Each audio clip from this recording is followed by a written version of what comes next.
Dieu soit loué, que Dieu soit béni. Nous glorifions encore une fois le Seigneur pour ce privilège qu'il nous accorde aujourd'hui afin de passer au devant de vous pour partager la pensée que le Seigneur nous a mis à cœur aujourd'hui. Alors c'est la continuité de notre enseignement qu'on a eu à commencer la fois passée. On était en train de parler sur le ministère du Saint-Esprit. Nous avions dit, le ministère, c'est juste un service. Et le Saint-Esprit est une personne. Il y a des gens qui prient, mais qui ne connaissent pas le Saint-Esprit, c'est quoi? Ils vous diront, non, c'est une puissance mystérieuse, ou soit c'est une capacité quelconque, une force ou un feu. Mais selon la Bible, le Saint-Esprit est une personne. Pourquoi la personne? Quand nous parlons de la personne, nous voyons la capacité de la réflexion, de parler ou soit d'enseigner. Quand nous parlons de la personne, nous voyons la sagesse combinée de l'intelligence. C'est pourquoi nous disons le Saint-Esprit est une personne. Alors nous avions dit, dans les jardins, il y avait 2 arbres. C'est par là que je me suis arrêté la fois passée. Il y avait 2 arbres, l'arbre de la vie et l'arbre de la connaissance du bien et du mal. Mais quand tu lis la Bible dans les livres de Genèse, chapitre 1, le verset 26, vous descendez, Dieu dit à l'homme, soyez féconds, multipliez et remplissez la terre. Mais Dieu suit l'homme dans le jardin, dans le chapitre 3 du livre bien-aimé de Genèse. Dieu dit à l'homme, cet arbre, n'y touche pas. Les jours où tu toucheras cet arbre, tu mourras. Alléluia. Mais dans le premier chapitre, il avait dit à l'homme, soyez féconds, multipliez et remplissez la terre. Or, la seule voie par excellence pour remplir, multiplier à la fécondité, bien aimé, c'est la voie de la sexualité. C'est comme ça que ce que l'homme a fait dans les jardins, l'homme a désobéi à la parole de Dieu. C'est comme ça que Dieu l'a chassé du jardin. Mais ce qui est vrai, l'homme mange le fruit et ses yeux s'ouvrirent. Or, c'est le Saint-Esprit qui est capable de nous convaincre au sujet du péché. C'est le Saint-Esprit qui nous ouvre les yeux. Alors, cet arbre de la connaissance du bien et du mal, c'était l'image du Saint-Esprit. Ça ouvre l'homme les yeux, et à partir de là, l'homme a su qu'il était nu. Automatiquement, il porte les habits et il va se cacher. Dieu vient, il appelle l'homme. Où es-tu? Et l'homme dit, j'ai honte. Pourquoi? Parce que je suis nu et je me cache. J'ai aimé l'attitude de l'homme. Il mange le fruit, il a compris qu'il était nu et il va se cacher. Mais aujourd'hui, nous avons des hommes, nous avons des femmes qui vous marchent nus, bien aimés, dans la rue. Il y a des plages, il y a des ceci, cela, il y a des gens qui sont nus. Quand le Saint-Esprit te touche, il te transforme. Quand le Saint-Esprit te touche, il t'ouvre les yeux au sujet du péché. Automatiquement, tu sauras discerner le bien et le mal. Automatiquement, tu sauras discerner quelle est la volonté de Dieu, ce qui est bon, parfait et agréable. L'arbre de vie dans les jardins, c'était l'image de Jésus-Christ. Parce que la Bible nous dit, je suis la vie, le chemin et la vérité. C'est Jésus qui est la vie. Dieu lui-même a reconnu, il dit, voici l'homme est devenu comme l'un de nous, connaissant le bien et le mal. Empêchons-le maintenant à mettre sa main sur l'arbre de vie afin de vivre éternellement. Alléluia. L'homme mange le fruit dans le jardin, il devient comme Dieu. Je ne veux pas polémiquer là-dessus. Mais le Saint-Esprit nous amène quelque part. C'est-à-dire Dieu était dans les jardins. Le Fils était dans les jardins qui était l'arbre de vie. Et le Saint-Esprit était dans les jardins qui était l'arbre de la connaissance du bien et du mal. Dans les jardins, il y avait aussi le serpent, l'image du diable. Il y avait aussi l'homme. Alléluia. J'ouvre une parenthèse. L'homme, pendant qu'il est nu, toutes choses allaient de mieux en mieux. Mais quand il pêche, il désobéit à la parole de Dieu. Il porte les habits, la mort entre, la maladie entre. Alléluia. Or, le premier Adam étant la parole. Quand il est nu, c'est une parole dévoilée. Si la parole est dévoilée, l'homme a la capacité de connaître Dieu et de mieux le comprendre. Le dernier Adam qui est Jésus-Christ est venu. Quand il monte à la croix, il fallait qu'il enlève l'habit que le premier Adam avait porté dans le jardin. C'était pour remettre les choses à son état initial. Et Jésus-Christ enlève les habits à la croix. C'est-à-dire la parole se dévoile. Et quand l'homme avait porté, le premier Adam, les habits dans le jardin d'Éden, c'était une parole qui était dévoilée et qui s'est voilée. Si la parole bien-aimée se voile, c'est-à-dire Dieu va rester dans le lieu très saint, où personne n'a pas le droit bien-aimé d'entrer, où personne n'a pas l'accès d'entrer. Seulement les souverains sacrificateurs, une fois l'an. Mais quand Jésus-Christ, le dernier Adam, monte à la croix, il enlève l'habit que le premier Adam avait porté. Automatiquement, la parole bien-aimée se dévoile. Et l'homme a la capacité de comprendre Dieu, d'aimer Dieu, de le servir. La Bible nous dit le voile du temple se déchira depuis le haut jusqu'en bas. Automatiquement, Dieu sort du lieu très saint. Il traverse le lieu saint et il entre aussi dans le parvis. Il accorde à la femme d'enseigner et de prêcher aussi. Gloire au Seigneur. Alors aujourd'hui, nous allons toucher un aspect très capital. On avait dit, le Saint-Esprit travaille à deux niveaux, le niveau intérieur et le niveau extérieur. Le niveau extérieur, c'est le revêtement. Le niveau intérieur, c'est la plénitude. On ne peut pas parler du revêtement sans la plénitude. Il faut qu'un verre d'eau soit rempli pour qu'il déborde.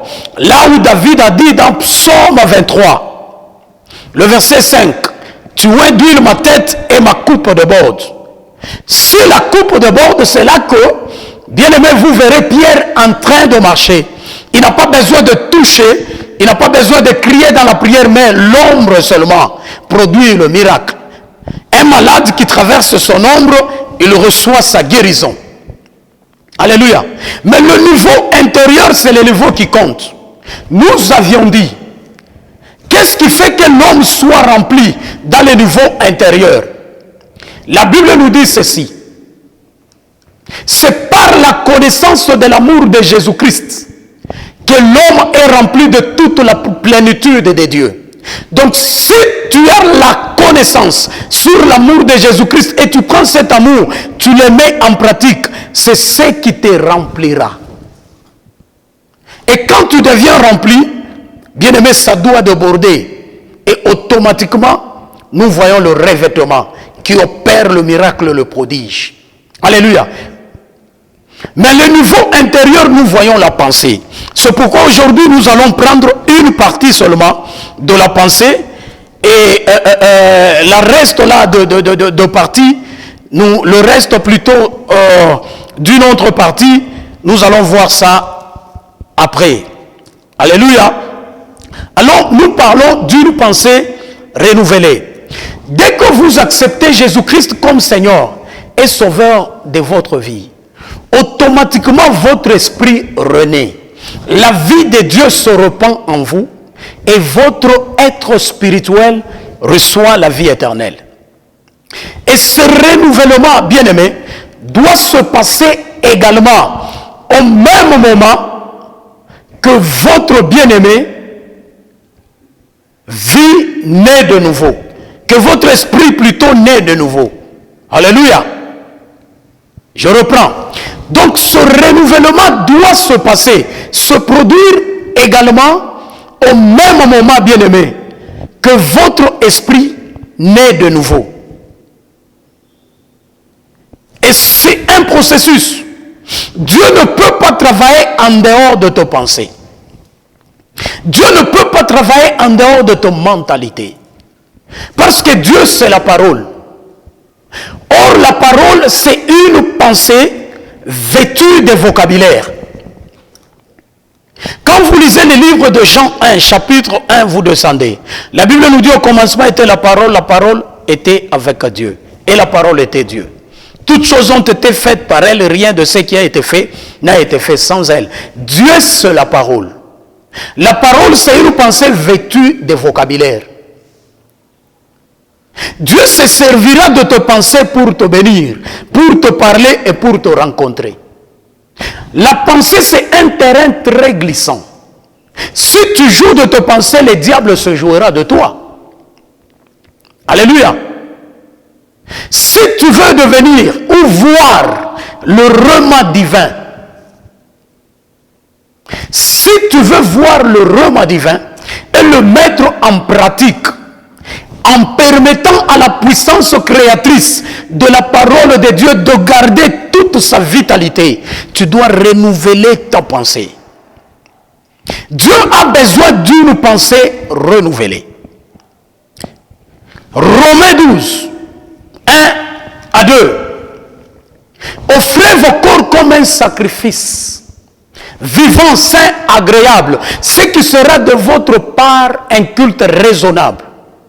Ne vous conformez pas au siècle présent, mais soyez transformés par le renouvellement de votre intelligence, afin que vous discerniez ce qui est bon. Quelle est la volonté de Dieu? Ce qui est bon, agréable et parfait. Alléluia. Dieu ne peut pas travailler dans une pensée polluée. Le poisson de la mer ne peut pas rester dans une eau malsaine. C'est la mort. Alléluia. Si tu ne renouvelles pas ton intelligence, tu ne permettras pas au Saint-Esprit de travailler avec toi. C'est ce qui est très important. Le Saint-Esprit nous convainc au sujet de tout ce qui est péché. Mais tout commence avec la pensée. Il faut que tu penses pour que tu parles. Il faut que Dieu pense pour que Dieu... Le Dieu qui habite en nous ne peut pas travailler librement sans se servir de nos pensées. Dieu est comme nos pensées. Alléluia. Très très capital. Comment est-ce que tu penses? L'apôtre Paul a dit, nous amenons toute pensée captive à l'obéissance de Christ. Alléluia. Il dit, nous amenons toute pensée captive à l'obéissance de Christ. Et nous renversons les raisonnements et toute auteur qui s'élève contre la connaissance de Dieu. C'est-à-dire, dans les raisonnements, il y a des auteurs qui s'élèvent contre la connaissance de Dieu. Et quand l'apôtre Paul prêchait, il avait l'intention de persuader, de prendre, de rendre captive la pensée à l'obéissance de Dieu. Si le diable veut se jouer de toi, il commence par infiltrer des choses dans tes pensées. Et quand vous lisez Psaume 101, le verset 3, la Bible nous dit, je ne mettrai rien de mauvais à mes yeux. Alléluia. Parce que l'âme de l'homme travaille en collaboration avec les 5 sens du corps. Nous avons l'ouïe, nous avons la vue, nous avons l'odorat, le goût, nous avons le toucher. L'âme collabore avec les yeux. Dès que les yeux aperçoivent bien aimé de mauvaises choses, automatiquement l'âme est souillée. Dès que les oreilles écoutent des choses bizarres, dès que la main touche des choses bizarres, automatiquement, ça fait le plaisir de l'âme et l'âme est souillée. Or, la Bible nous dit, l'âme qui pêche, c'est celle qui mourra. Attention avec la pensée. Par la vue, tu peux souiller ta pensée. Par le toucher, par la convoitise, tu peux souiller ta pensée. Donc, Dieu se sert de nos pensées afin, bien aimé, de nous parler. Très capital et très très important. J'avais dit, quand tu crois dans le Seigneur Jésus-Christ, automatiquement ton esprit renaît. La vie de Dieu se répand en toi et ton être spirituel reçoit la vie éternelle. C'est tout un processus. Ça prend, bien aimé, des militer et ça prend aussi beaucoup de jours. Mais étant enfants de Dieu, nous devons fournir d'efforts pour que nos pensées soient renouvelées. Si la pensée est renouvelée, ça impacte la vision. Ça change même le langage. Tu n'auras pas le même langage que le monde. Malgré l'échec, les difficultés, les obstacles. Tout commence avec la pensée. Alléluia. Très important et très capital. Je veux vous expliquer l'origine de la foi. La Bible nous dit ceci. C'est à force, bien-aimé, d'écouter. Car la foi vient de ce qu'on entend. Et ce qu'on entend vient de la parole. Alléluia. Donc c'est tout un processus pour rencontrer et héberger la foi. C'est-à-dire, la pensée de l'Éternel est connectée à nos pensées. Quand nous lisons la parole, quand nous écoutons la parole, il y a une pensée de Dieu que nous recevons. Ça se connecte à nos pensées. Et à partir de là, notre pensée commence à travailler avec le Saint-Esprit, automatiquement s'engendre la foi. Tout commence par la pensée. La foi ne tombe jamais, bien aimé, dans notre esprit comme ça facilement. Ça commence par la parole, par la pensée de Dieu. Dès que tu reçois la pensée de Dieu, dès que tu passes un temps de méditation, il y a une pensée de Dieu qui se connecte à te penser dans le royaume invisible, automatiquement ça engendre la foi. Or la Bible nous dit, sans la foi, personne ne peut lui être agréable. C'est-à-dire la foi vient même de la pensée. Donc commence à nourrir tes pensées de la parole de Dieu. Quand tu passes beaucoup de temps de méditation, de prière, il y a tes pensées, bien-aimés, qui se nourrissent de la parole de Dieu. Automatiquement, tu deviens un homme extraordinaire, un homme spirituel capable, bien-aimé, de changer la nature. Alléluia. La pensée, très capitale. Très capitale. Dieu nous parle qu'au travers de nos pensées. Alléluia. Alors que Dieu vous bénisse, c'est la deuxième partie de notre enseignement. On est en train de parler sur le ministère du Saint-Esprit. Abonnez-vous massivement. Nous allons avancer et jusqu'à ce que nous allons arriver à la fin. Le peu de choses que tu as reçues, je vais prier afin que le Seigneur t'aide là où tu es. Peut-être tu as un problème. Peut-être tu as quelques difficultés. Tes pensées sont loin, bien-aimé, de la face de l'Éternel. Tu n'es pas à mesure. Mais le Saint-Esprit est en train de toucher tes pensées. Le Saint-Esprit transforme ton intelligence, ta mentalité. Dieu a besoin de la transformation de ton intelligence pour te bénir. Seigneur Dieu, je bénis quelqu'un. L'homme, la femme qui nous a suivis. Il a écouté. En écoutant, il y a une pensée du ciel qui se connecte, Seigneur, à nos pensées et qui engendre la foi. Laisse que cela produise en nous la foi. Affermis, Seigneur, la foi d'une femme, la foi d'un homme. Change la vision et change, Seigneur, le langage. Nous voulons te voir dans cette émission, la vie de Jésus-Christ. Je bénis une famille. Je bénis le travail d'un homme, d'une femme. Je bénis le mariage, Seigneur, d'un homme, d'une femme. Je bénis les enfants. Et je recommande ton peuple à ton trône éternel. Laisse que tu te souviens de toutes les promesses. Tu descends et que tu agisses, éternel. Gloire et honneur te soient rendus au nom de Jésus-Christ. J'ai ainsi prié, j'ai dit Amen. Que Dieu soit loué, que Dieu vous bénisse. Abonnez-vous, partagez le lien. Merci beaucoup. Que le Seigneur vous soit favorable. Merci.